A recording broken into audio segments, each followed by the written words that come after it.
Hi guys, my name is Shalini. I want to invite you to come and binge watch with me. Yes, let's binge watch together. There is nothing else to do. There's nothing better to do. We are all stuck at home, and what else is there to do but binge watch, right? So let's binge watch together in spirit, yes? Grab your favorite beverage, get on the couch, get your remote, and let's get going. I got my favorite beverage right here, and I'm ready to go. So before I get my binging on, I want to share a couple of my favorite TV shows with you guys so that you can binge on them if you haven't already.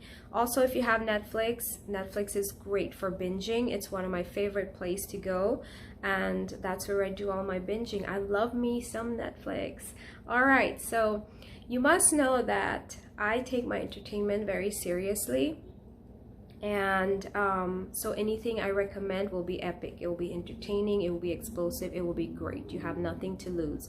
I am a notorious binge watcher of shows, and so over the years I have binge watched a lot on many different TV shows. So I have a long list of shows that I can recommend to you all, which I will do in due time.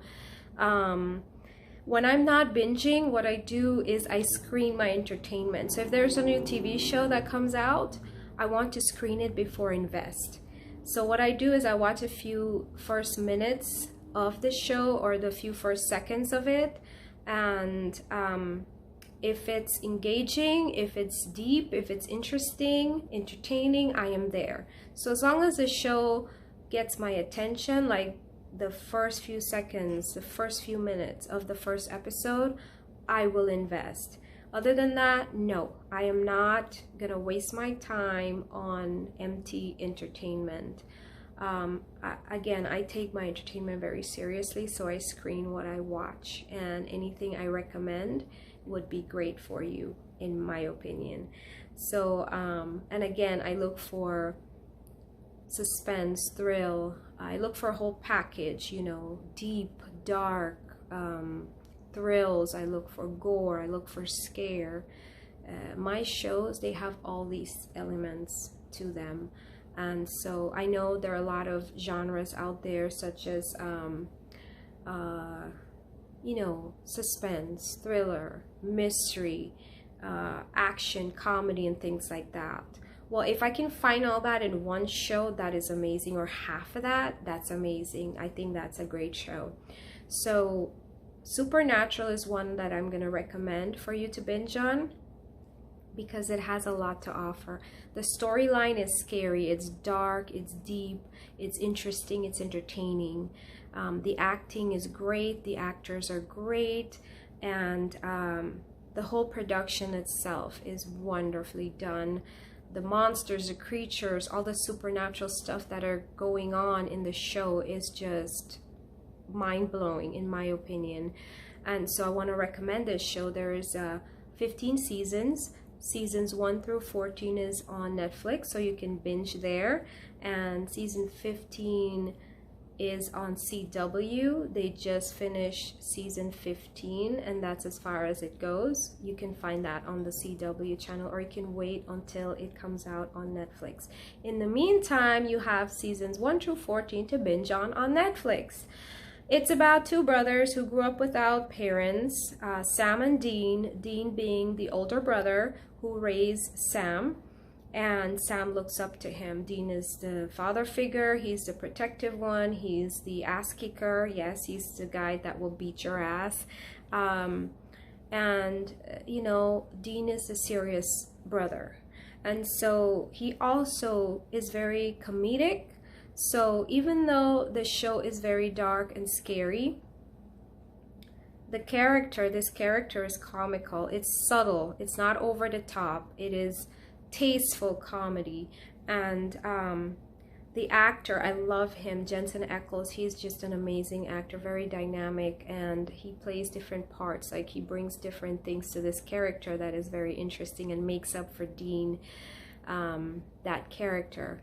And so in the chaos and all the scare and all the madness and the world ending, this guy just cracks up the jokes. He just brings out the jokes. He just let them go.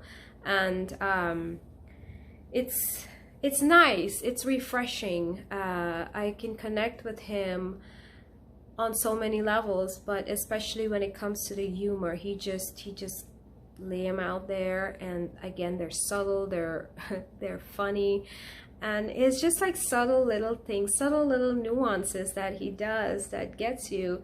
And you know, it's one of those where you look at him and you go like, yeah, that's something I do, or how stupid, or my friend would do that or say that. You know, it's that, you know, down to earth connection, and you know, that down to earthness of the character. Sam is the voice of reason. He is the sweetheart and the brain, and so he looks up to Dean. Both guys, the actors, they're amazing on screen and off screen, and you can see on screen that chemistry, that relationship that they have off screen carries over. They bounce off of each other, and both characters are just awesome, phenomenal. And you know, you get to see these brotherly love, these their relationship, how it grows and blossom. But they have, you know, sibling rivalry. They have you know, they fight, they disagree, and they curse each other out at times. Who doesn't? Which siblings doesn't do that? And you know, you get to see different things going on in each episode of the show. If you like ghost monsters, biblical creatures like Lilith and Michael and you know, Lucifer, it's all in there. You think of it as there, like vampires, werewolves, witches, magic. This show has everything to offer you. Again, it's not for the squeamish. It's not for those who scare easily. Later on, I will recommend shows that are not scary for those of you who don't like the scary shows. So check out this show. You have nothing to lose.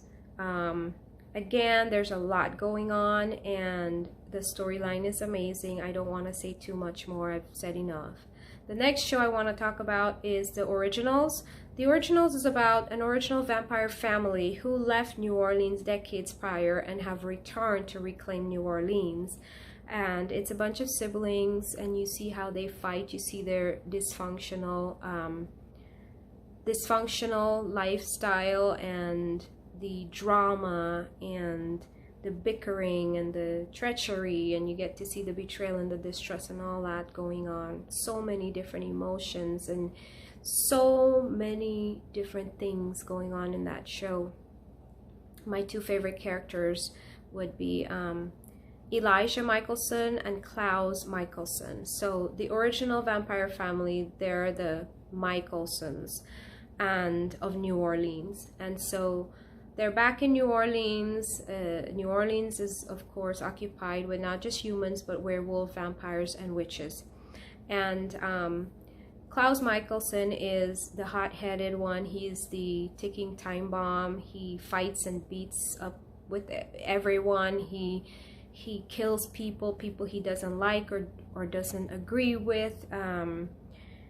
His brother Elijah, the older one, he is looking for redemption for himself and for Klaus. So his goal in life is to find his brother redemption. He wants his brother to be good. He wants his brother to change his bad ways and just be a good person, because the way Klaus is not good for the family. It's not good for anyone. It's not good for society. And he's really barbaric, very unloving. But you get to see how Klaus evolve, his character evolve, and you know, grow and just change in due time with different major events happening in his life. And you get to see Elijah dealing with his own inner demons while he's fighting with Klaus to find Klaus' redemption, and in turn finding himself redemption. Of course, all the other players, all the other important figures in the show, they bring a lot to the show. They make for a great TV show. And this is a dark show. This family is very dysfunctional. You get to see different facets of each character, and you get to see what matters most, how they come together to fight for the greater good and to fight for each other. You see the trust and the loyalty come back and things like that. But this happened over time in the show. And so what I really love is the relationship between Elijah and Klaus, and how much Elijah is fighting for Klaus to be good. And you know, they have to fight their father, who was bad to them. Their mother was not so great either. And you know, all these other creatures and figures in their lives that they have to you know, fight against and things like that. Towards the end, at the very end, you really get to see what matters most, and it's that brotherly love, that loyalty, what they would do for each other, how far they would go for each other, especially Elijah. And aside from seeing Klaus change so dramatically and drastically because he ended up having a child that changes him, but what changed him even more is when he fell in love with his therapist.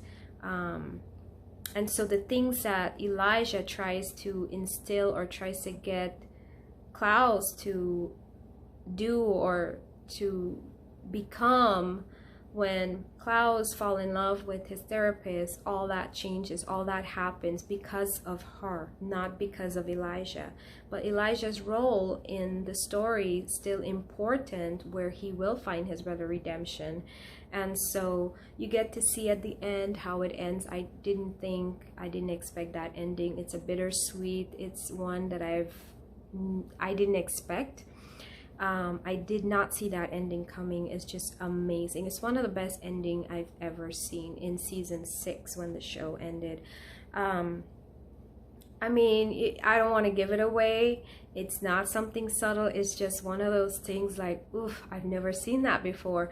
And that's when you see like, oh wow, that's epic. That, yes.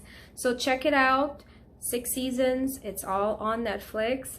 Go ahead and binge. I'm gonna take off and go do my binging. Of course, I'm binge watching on a different show, which I'll tell you about later. It's my 3rd time binging on it, but it's awesome. I'm waiting for season 2, and I will be back with more. So cheers, enjoy, happy binging.